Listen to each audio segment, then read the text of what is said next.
Welcome to Daily English Commit, 10 minutes of practical English a day for busy workers. Story 1. A Gentle Monday Handoff. Monday morning started with a quiet office and a long message from a client. Lynn read the message twice before she wrote a reply. She wanted to sound clear, not cold, so she used a gentle sentence. "Thank you for the update. I'll check with the team and get back to you soon." A few minutes later, her manager, Anna, stopped by her desk.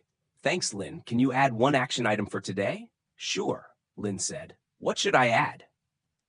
"Please prepare a short handoff note before lunch. David will continue the work this afternoon."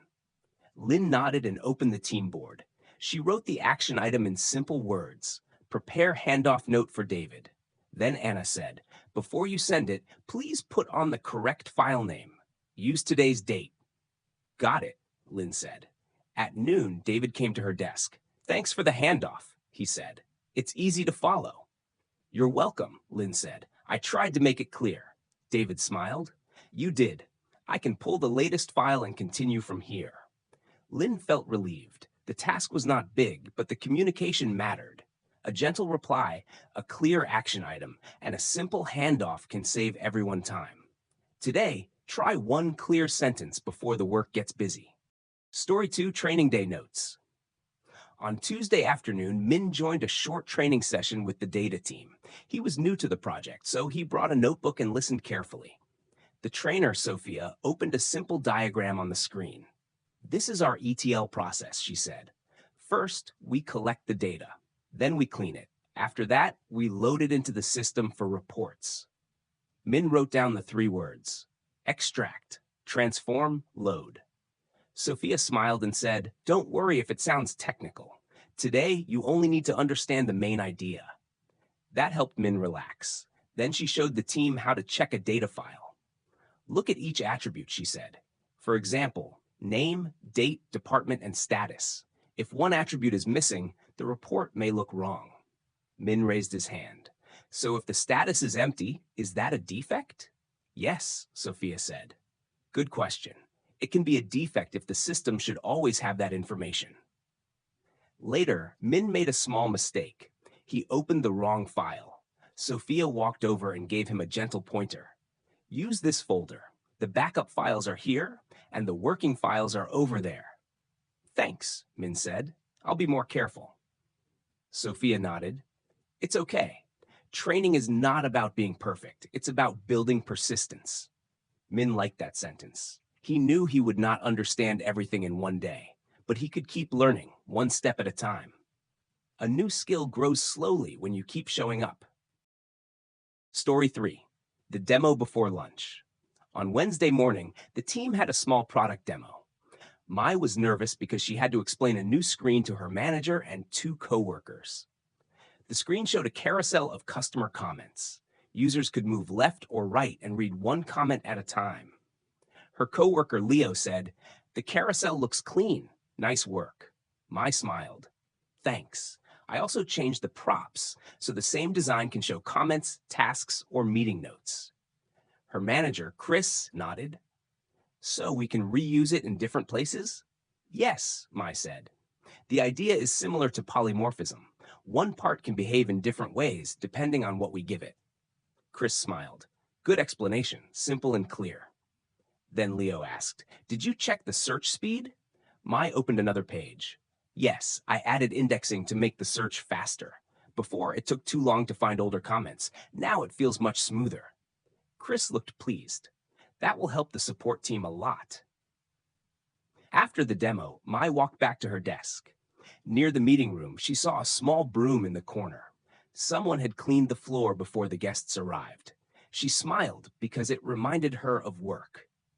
Good work is not always big and loud. Sometimes it is a clean screen, a faster search, or a small thing someone did before anyone noticed. Today, make one small part of your work easier for the next person. Story 4.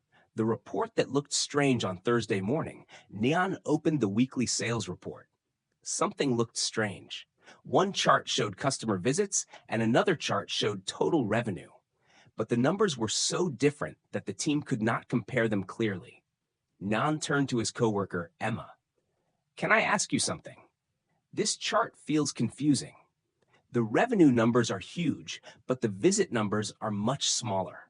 Emma looked at the screen and nodded. Yeah, that can happen. We may need feature scaling before we compare the data. Nan paused. Feature scaling? Emma smiled. It just means we adjust the numbers so they are easier to compare. We are not changing the meaning. We are making the chart easier to read. Nan relaxed a little. So the team can see the pattern, not just the big numbers? Exactly, Emma said. Before the meeting, Nan updated the report and added a short note. These numbers were adjusted for easier comparison. During the meeting, his manager looked at the chart and said, "This version is much clearer. Nice update." Nan smiled. He did not do anything dramatic. He just asked a question and fixed one confusing part. After the meeting, Emma said, "Good job asking before the meeting. Many people stay quiet when they are confused." Nan laughed softly. Honestly, I almost did. Sometimes asking one simple question can make the whole report easier for everyone. Today, do not hide your confusion. Turn it into one clear question. Story 5. A small reply after training on Friday morning, Min received a message from Sophia. Hi Min, just checking in. How did you feel after yesterday's training? Min looked at the message for a moment. He wanted to reply with something honest, but not too long. So he wrote, Hi Sophia, thank you for checking in. The training was helpful. I still need more practice with the ETL steps, but I understand the main idea better now.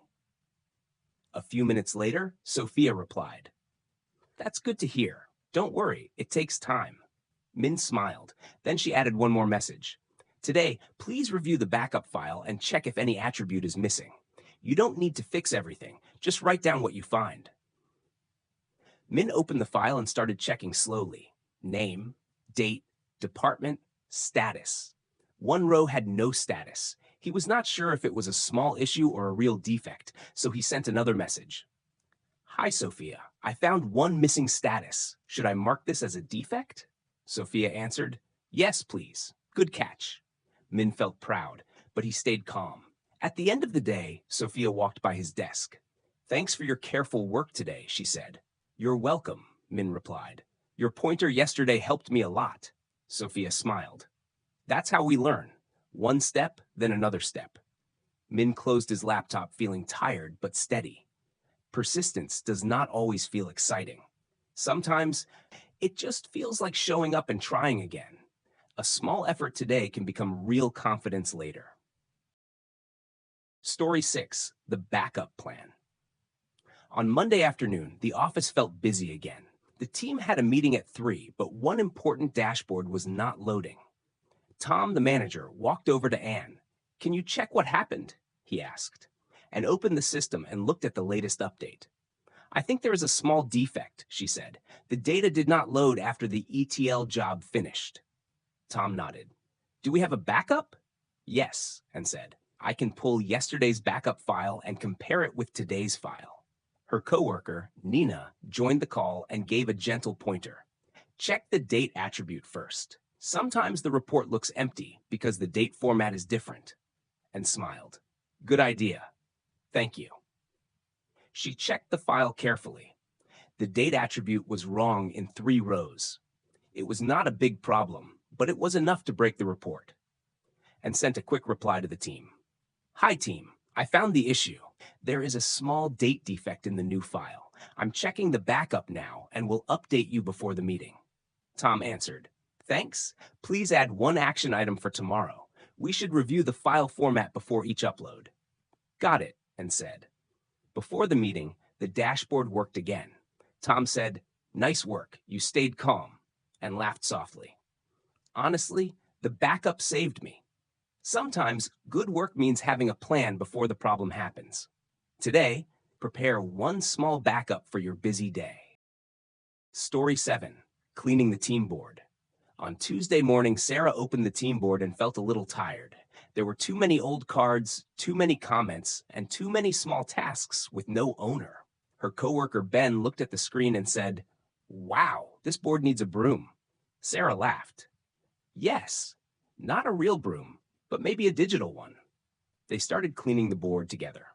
First, Sarah moved finished tasks to the done column. Then Ben checked the open items. This one says customer carousel issue, he said. Is it still active? Sarah opened the card. No, that defect was fixed last week. We can close it. Ben nodded. Good. What about this one? Sarah read the note carefully. It was about indexing. The search page was slow when users looked for old records. This one is still open, Sarah said. Let's keep it. Then she added a short action item. Check indexing issue before Friday.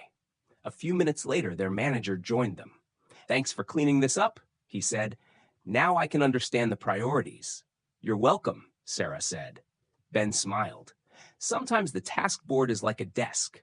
When it is messy, people feel stressed before they even start working. Sarah looked at the clean board and felt lighter. Not every workday needs a big success. Sometimes pulling old tasks out of the way is enough. A clean space can give your mind a little more room. Story 8, the final review. On Wednesday afternoon, the team had one final review before the new page went live. Mai opened the screen and took a slow breath. The page looked simple, but many small things were working behind it. There was a carousel for customer comments. There were props that helped the same design show different types of information. There was a small example of polymorphism, so one part could work in different ways. And there was indexing, so the search results could appear faster. Her manager, Chris, looked at the screen and said, "This is much smoother than last week." Mai smiled. "Thanks. The team helped a lot." Then David checked the notes. "I see one action item left," he said. "We still need to confirm the handoff plan for the support team." Mai nodded. "Right. I'll write a clear reply after this meeting." Chris said, "Please keep it gentle and simple. They do not need every technical detail. They just need to know what changed, what to check, and who to contact." Mai typed a short message. "Hi team, the new page is ready for review. Please check the carousel, search speed, and customer comments. If you see any defect, please send us a note today." Before sending it, she put on the correct subject line. Then she checked the backup folder one more time. David smiled. "Nice, you remembered everything." Mai laughed softly. "Not everything. I just followed the list." Chris gave her a small pointer. "After this project, save your notes. They can become training material for the next person." Mai liked that idea. Work experience becomes more useful when we share it clearly.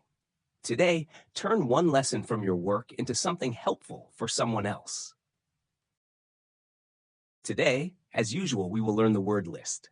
ETL, gentle, reply, action item, attribute, training, persistence, indexing, props, carousel, polymorphism, put on, backup, pointer, defect, you're welcome, feature scaling, broom, pull, and handoff. After we remember them through synonyms, meanings, and examples, we can take a test. Thank you for watching this video. If you found this content useful, please subscribe to support the channel and join me in keeping our English learning streak going every day.